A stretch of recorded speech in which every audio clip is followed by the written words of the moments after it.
ইসলাম গ্রহণের আগে আপনি কিসে বিশ্বাস করতেন? ইসলাম গ্রহণের পর সবচেয়ে বড় কোন 3টি চ্যালেঞ্জের মুখোমুখি হয়েছিলেন? জেলে যাওয়ার ভয় লাগে না আপনার? আমার কিছু বন্ধু আমাকে এড়িয়ে চলে, কারণ তারা বুঝতে চায় না যে আমি মুসলিম হয়েছি। তারা কোনো কিছুতেই বিশ্বাস করে না, কারণ তাদের কোনো আশা নেই। যখন ওরা ডিপ্রেশনে ভোগে, ওদের সাহায্য করার কেউ নেই, ভরসা করার মতো কেউ নেই তাদের। আমি জানি না, আমি এর উত্তর দেব না। আপনাকে স্বাগতম দাউদ। আমাকে আমন্ত্রণের জন্য অনেক ধন্যবাদ। আমরা আপনার গল্পটা জানতে চাই। দাউদকে আমার জন্ম আর বেড়ে ওঠা কোরিয়ায়, দক্ষিণ কোরিয়ায়। আমি মনে করি আমি কোনো স্পেশাল মানুষ না, কারণ আমি অতি সাধারণভাবে কোরিয়ায় বাস করি এবং আমি পড়াশোনা করেছি মিউজিক নিয়ে ইউনিভার্সিটিতে। আর কয়েক বছর আগে আমি ইসলামে ধর্মান্তরিত হয়েছি এবং আমার এই জার্নি এখনো অব্যাহত আছে বলে মনে করি। দাউদ নামটি বেছে নেওয়ার কোনো বিশেষ কারণ আছে কি? আসলে অনেকেই আমাকে এ ব্যাপারে সতর্ক করেছিল। যখন আমি ইসলাম গ্রহণ করলাম, গ্রহণ করার সিদ্ধান্ত নিলাম, তখন আমি মানুষকে জিজ্ঞেস করেছি আমাকে আমার নাম পাল্টে আরবি কিংবা অন্য কিছু রাখতে হবে। তো লোকে বললো না, তোমাকে তোমার নাম বদলাতে হবে না। আমি জন্মগতভাবে ক্যাথলিক। হ্যাঁ, ক্যাথলিক, কারণ আমার প্যারেন্টস আমাকে ক্যাথলিক নাম দিয়েছিলেন, যেটা ছিল ডেভিড। আমি শুধু উচ্চারণটা বদলে দিয়েছি, ডেভিড থেকে দাউদ। ডেভিড আর দাউদ একই ব্যক্তি? হ্যাঁ, ঠিক, নবীর নাম। আপনি কি ভবিষ্যতে কোনো মুসলিম দেশে শিফট করার কথা ভাবছেন? হ্যাঁ, সেরকমটা ভাবছি, কারণ কারণটা কি? আপনি কি আপনার দেশে কমফোর্টেবল ফিল করেন না?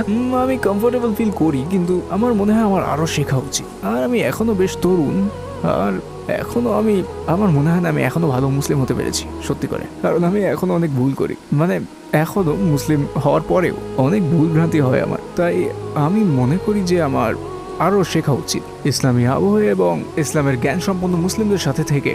দেশটা কোন দেশ হতে পারে? তুরস্ক, মিশর, সৌদি আরব? এখনো আমি সেভাবে কোনোটা চুজ করিনি। তো আমি তুরস্কেই প্রথম এসেছি। এবছর আমি অন্যান্য দেশেও যেতে চাই, যেমন হয়তোবা আগামী মাসেই আমি সৌদি আরব যেতে পারি, ইন্দোনেশিয়া, মালয়েশিয়া।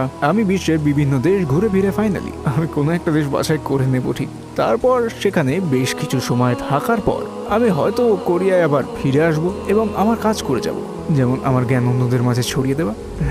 ইসলাম গ্রহণের আগে কিসে বিশ্বাস করতেন আপনি? আমি ঈশ্বরে বিশ্বাস করতাম। কারণ আমি জন্মগতভাবে ক্যাথলিক, আমার বাবা মা ক্যাথলিক, আর আমার পুরো পরিবার ক্যাথলিক। তো আপনি যখন ছোট ছিলেন তখন কি চার্চে যেতেন? হ্যাঁ, অবশ্যই। আমার ছোটবেলায় বাবা মায়ের সাথে আমি চার্চে যেতাম এবং আসলে তেমন একটা বিশ্বাস আমার ছিল না, কারণ আমি সবাই চার্চে যেত বলে স্বাভাবিকভাবে আমি যেতাম। তো আমি যদি ওখানে যেতাম, আমাকে কোনো উপহার দেওয়া হতো বা আমায় কোনো খাবার দিত, তো ব্যাপারটা আমি খুব উপভোগ করতাম।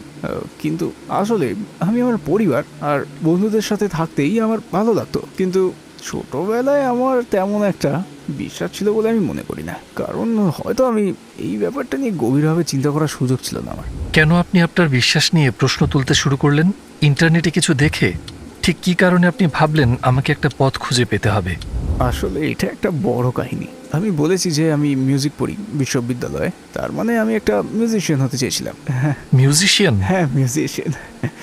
আমি জ্যাজ মিউজিকও রিলিজ করেছি, আর আমার অনেক মিউজিশিয়ান বন্ধু আছে। তো আমার সুযোগ আছে অন্য কোনো দেশে গিয়ে আমার ছোট একটা কনসার্ট করার। ইন্দোনেশিয়া যাওয়ার সুযোগ হয়েছিল, তো আমি সেখানে গেলাম। কি বাজান আপনি? Battery, guitar? আমি পিয়ানো বাজাই, একটু একটু গিটার, আর আমি গান গাই। তো ইন্দোনেশিয়ার জাকার্তায় আমার কনসার্ট ছিল। ব্যাপারটা ছিল আসলে মজার, কারণ আমি ইসলাম সম্পর্কে কিচ্ছু জানতাম না, কারণ কোরিয়ায় ইসলাম সম্পর্কে কোনো কিছু নেই। এ সম্পর্কে জানাটা খুবই কঠিন। মোহাম্মদ কিংবা ইসলাম সম্পর্কে আপনি কি বিন্দুমাত্র শুনেননি?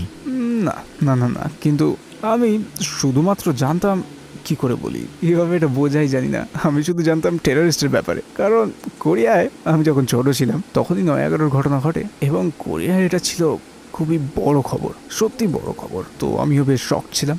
তো মানুষজন তখন কথা বলছিল ইসলাম ইসলাম ইত্যাদি ইত্যাদি। তো আমি ভাবতাম যে ইসলাম বোধহয় ভয়ঙ্কর কিছু একটা, আমি যখন ছোট ছিলাম তখন। কিন্তু আমি যখন ইন্দোনেশিয়ায় গেলাম, আমি দেখলাম অনেক মেয়ে স্কার্ফ পরে, অনেক ছেলেরা দাড়ি রাখে আর নামাজ পড়ে। আর এগুলো দেখে আমি আসলে কৌতূহলী হলাম, কেন এরা এরকম। তো আমি ওদের জিজ্ঞেস করলাম যে এই ব্যাপারটা কি, এবং ওরা আমাকে জানালো এটা ইসলামের নিয়ম কানুন এবং এটা ওদের বিশ্বাস।